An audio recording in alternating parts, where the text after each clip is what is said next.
স্বাগত ডিবিসি সংবাদে। আপনাদের সাথে আছে রঞ্জন শুভ্র। 5 আগস্টের পরিবর্তনের পর রাজনৈতিক দলগুলোর প্রতি জনগণের অনেক প্রত্যাশা তৈরি হয়েছে, তাই সংস্কার সহ বিভিন্ন বিষয় নিয়ে কথা বলার পাশাপাশি জনগণের প্রত্যাশা নিয়ে কথা বলা উচিত, এমন মন্তব্য করলেন বিএনপির ভারপ্রাপ্ত চেয়ারম্যান তারেক রহমান। রাজধানীর পুরানা পল্টনে একটি হোটেলে জাতীয়তাবাদী সমমনা জোট আয়োজিত ইফতার অনুষ্ঠানে লন্ডন থেকে ভার্চুয়ালি যুক্ত হয়ে তারেক রহমান বলেন, দেশের প্রতিটি প্রতিষ্ঠানই নয়, পুরো নির্বাচনী ব্যবস্থাই ধ্বংস করে দিয়েছে আওয়ামী লীগ। এই অবস্থা থেকে দেশকে মেরামত না করলে কাঙ্ক্ষিত লক্ষ্যে নিয়ে যাওয়া যাবে না।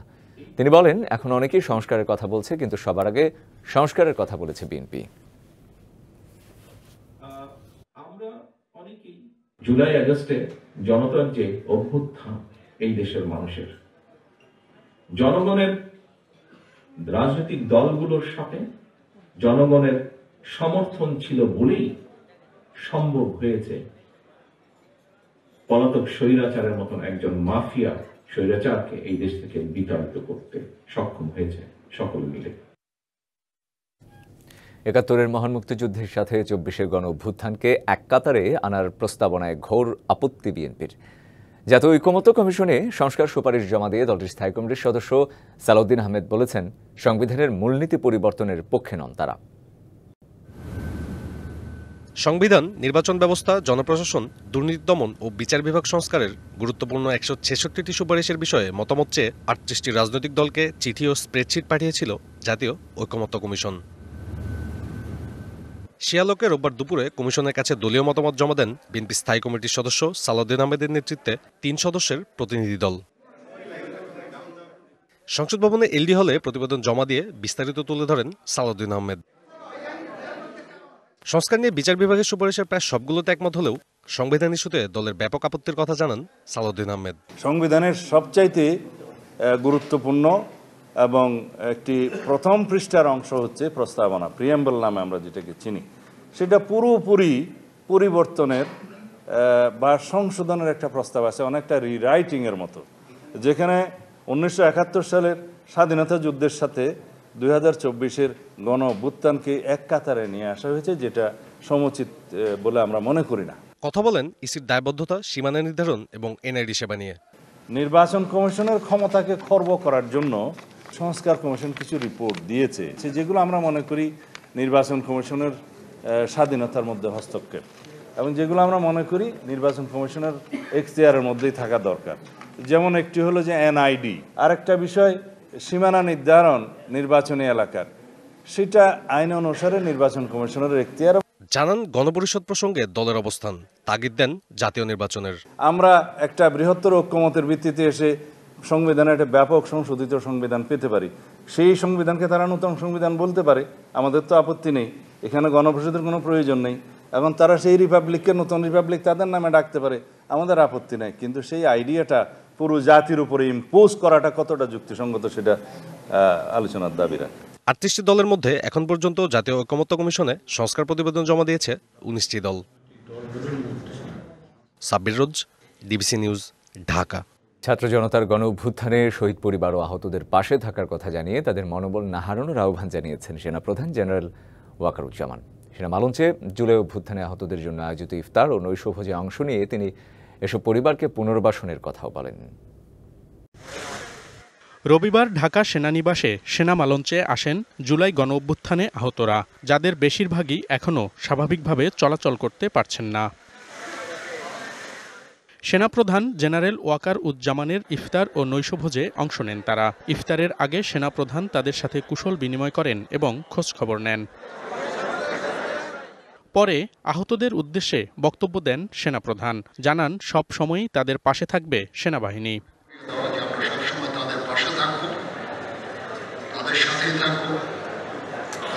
অনেকে আহত, অনেকে চলাফেরা করতে পারেন না, দেখতে পারেন না। আমি আপনাদেরকে অ্যাসুরেন্স দিচ্ছি যে আমরা সবসময় আপনাদের পাশে থাকব। জুলাই অভ্যুত্থানে আহতদের মনোবল না হারানোরও আহ্বান জানান সেনাপ্রধান। আমরা চেষ্টা করব আপনাদের একটা রিহ্যাবিলিটেশনের জন্য, সেদিকেই ইনশাআল্লাহ আমরা চেষ্টা করে যাব। এবং এই আর্থিক সাহায্য সহযোগিতা সবসময় আপনাদের প্রতি জারি থাকবে ইনশাআল্লাহ। আপনারা কখনো মনোবল হারাবেন না, মনোবল হারানোর কিছু নাই। আপনারা জাতির কৃতি সন্তান, আপনারা এই দেশ এবং জাতির জন্য অনেক কিছু ত্যাগ করেছেন। পরে আহতদের মাঝে ঈদ উপহার বিতরণ করেন সেনাপ্রধান। Monirul Sohag, DBC news, Dhaka. রিফাইন ডাউন বলে কোনো আওয়ামী লীগ নেই এমন মন্তব্য করেছেন জাতীয় নাগরিক পার্টির মুখ্য সমন্বয়ক নাসিরউদ্দিন পাটোয়ারি। রাজধানীর যাত্রাবাড়িতে ন্যাশনাল সিটিজেন পার্টির আয়োজনে জুলাই অভ্যুত্থানের শহীদদের স্মরণে ইফতার অনুষ্ঠানে তিনি আরও বলেন, 2000 ছাত্র জনতাকে হত্যার পরও কোনো অনুশোচনা নেই আওয়ামী লীগের। এ সময় এনসিপি জনগণের কল্যাণের রাজনীতি করতে চায় উল্লেখ করে জাতীয় নির্বাচনের আগে স্থানীয় নির্বাচনের দাবিও জানান নাসিরউদ্দিন পাটোয়ারি।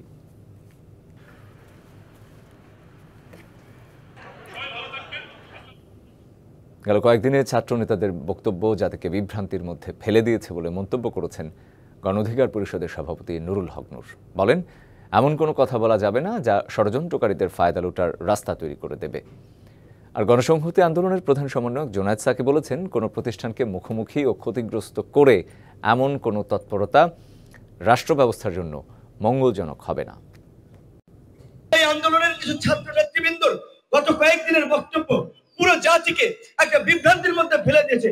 এমন কথা বলবেন না যেটা একটা সংকট উস্কে দেবে, ষড়যন্ত্রকারীদের ফায়দা লোটার রাস্তা তৈরি করে দেবে। আজকে সকলে মিলে আমরা যাতে এই বাংলাদেশকে নতুন করে গড়ে তুলতে পারি সেই চেষ্টাই আমাদের করা দরকার।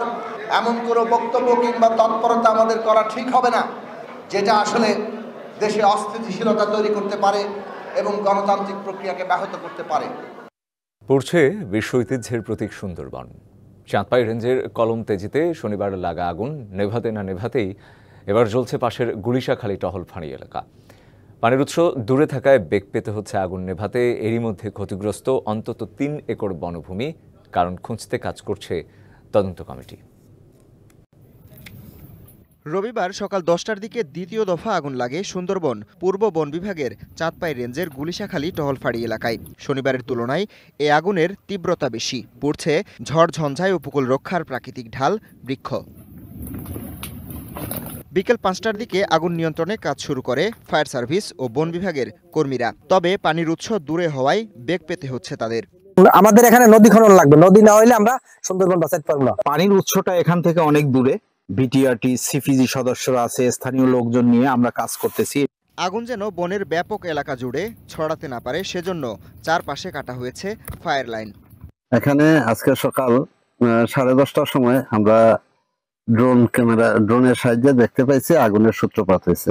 আশা করতেছি যে ফায়ার লাইন আমরা তৈরি করছি, এর মধ্যে আমরা আগুনকে সীমাবদ্ধ রাখতে পারবো। এর আগে চাঁদপাই রেঞ্জের কলমতেজি এলাকায় আগুন লাগে শনিবার সকালে। 13 ঘন্টার চেষ্টায় রাত 2টার দিকে নিয়ন্ত্রণে আসে। ক্ষতিগ্রস্ত হয়েছে অন্তত 3 একর বনভূমি। আগুনের ঘটনা তদন্ত করতে গঠন করা হয়েছে 3 সদস্যের কমিটি। গেল 2 দশকে 22 বার আগুন লেগেছে পৃথিবীর বৃহত্তম এই ম্যানগ্রোভ বনে, যার সবকটি ঘটনাই পূর্ব সুন্দরবন এলাকায়। DBC news desk. প্রথম সমুদ্রগামী ফেরির যুগে প্রবেশ করছে বাংলাদেশ। সবকিছু ঠিক থাকলে আজ চালু হচ্ছে চট্টগ্রাম সন্দ্বীপ ফেরি চলাচল সার্ভিস।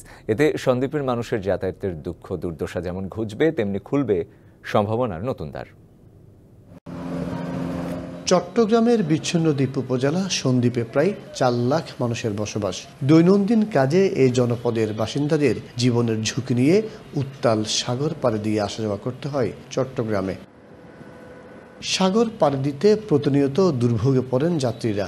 কখনো বুক, কখনো বা কোমর পানিতে কাদা মারিয়ে কুলে উঠতে হয়। এ দুর্যোগ আর ঝুঁকি কমাতে চালু হচ্ছে চট্টগ্রাম সন্দ্বীপ ফেরি সার্ভিস। এরই মধ্যে পরীক্ষামূলকভাবে ফেরি চালানো হয়েছে সাগর পথে।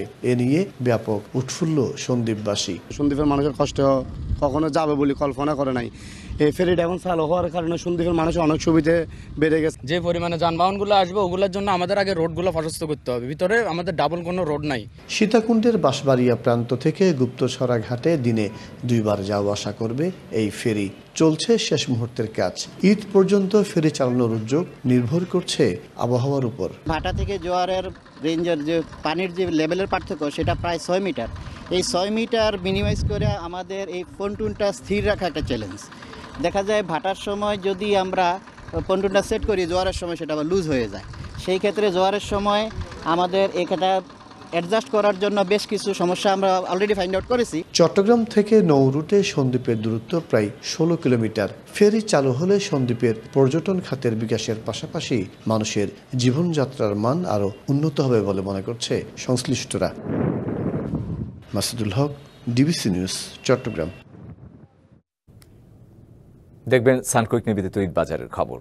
ঈদ উল ফিতর সামনে রেখে জমজমাট কুষ্টিয়ার পড়াদহ পাইকারি কাপড়ের হাট। নিত্য নতুন ডিজাইনের কাপড়ের পসরা সাজিয়ে বসেছেন দোকানিরা। দেশের বিভিন্ন প্রান্ত থেকে পাইকাররা সুলভ মূল্যে কাপড়ও কিনে নিচ্ছেন তাদের কাছ থেকে। এবছর 150 থেকে 200 কোটি টাকা বেচাকেনার আশা ব্যবসায়ীদের। সকাল থেকে কুষ্টিয়ার পড়াদহে কাপড়ের হাটে দেশের বিভিন্ন অঞ্চল থেকে পাইকাররা আসতে শুরু করেন।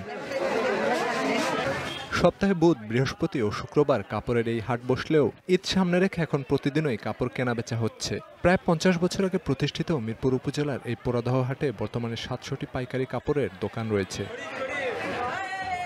ঈদ ঘিরে এ হাটে বেচাকেনা শুরু হয়েছে রোজা শুরুর আগে থেকেই। এখন শেষ মুহূর্তের বেচাকেনায় ব্যস্ত দোকানিরা। বিভিন্ন অঞ্চল থেকে আসা পাইকাররা sari, Punjabi, 3 piece, shirt, pant, lungi ও গামছা সহ বিভিন্ন পণ্য কিনতে পারছেন।